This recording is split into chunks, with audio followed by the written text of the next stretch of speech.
Vaccine बनाने वाली company AstraZeneca ने ब्रिटेन की अदालत में पहली बार माना है कि कोविड-19 की उसकी वैक्सीन से टीटीएस जैसे दुर्लभ साइड इफेक्ट हो सकते हैं।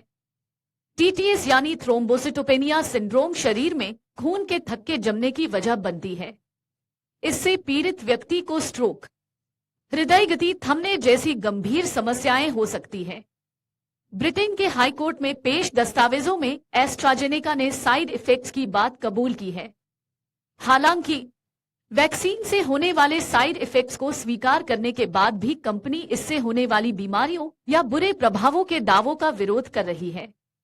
यह खबर भारत के लिए भी बेहद महत्वपूर्ण है, क्योंकि यहां कोविड-19 के प्रसार के दौरान बड़े पैमाने पर ऑक्सफोर्ड एस्ट्राजेनेका की इसी वैक्सीन को कोविशील्ड के नाम से इस्तेमाल किया गया था। ब्रिटेन के हाईकोर्ट में पेश दस्तावेजों में एस्ट्राजेनेका ने साइड इफेक्ट्स की बात कबूल की है। हालांकि वैक्सीन से होने वाले साइड इफेक्ट्स को स्वीकार करने के बाद भी कंपनी इससे होने वाली बीमारियों या बुरे प्रभावों के दावों का विरोध कर रही है। यह खबर भारत के लिए भी बेहद महत्वपूर्ण है, क्योंकि यहां कोविड-19 के प्रसार के दौरान बड़े पैमाने पर ऑक्सफोर्ड एस्ट्राजेनेका की इसी वैक्सीन को कोविशील्ड के नाम से इस्तेमाल किया गया था। कोर्ट पहुंचे शिकायतकर्ताओं ने शरीर को पहुंचे नुकसान के लिए कंपनी से क्षतिपूर्ति की मांग की है।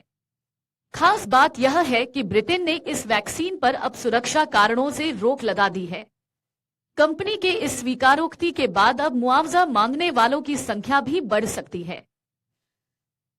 भारत में कोविड के बाद ऐसी मौतों की संख्या अत्यधिक बढ़ गई थी, जिनमें कारण का स्पष्ट पता नहीं चला था।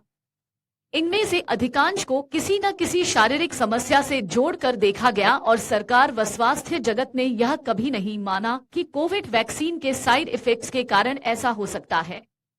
अब कंपनी की इस स्वीकारोक्ति के बाद भारत में भी मुकदमों का दौर शुरू होने की संभावना है। हालांकि WHO ने एडेनोवायरस वेक्टर टीकों को लेकर कहा है कि इनसे शायद ही कभी ऐसी स्थितियां विकसित होती हैं। सीरम इंस्टीट्यूट ऑफ इंडिया ने कोविशील्ड नामक कोविड-19 रोधी टीके का उत्पादन किया, लेकिन mRNA प्लेटफॉर्म का उपयोग नहीं किया। इसे वायरल वेक्टर प्लेटफॉर्म का इस्तेमाल कर तैयार किया गया है। वैक्सीन में एक चिंपैंजी एडेनोवायरस को संशोधित किया गया है, ताकि यह मनुष्यों की कोशिकाओं में कोविड-19 स्पाइक प्रोटीन ले जाने में सक्षम हो सके। दरअसल लंदन में कई लोग कोरोना वैक्सीन लगाने से गंभीर रूप से बीमार हो गए। ऐसे ही एक शख्स है जेमी स्कॉट। उन्होंने लंदन हाई कोर्ट में केस कर दिया।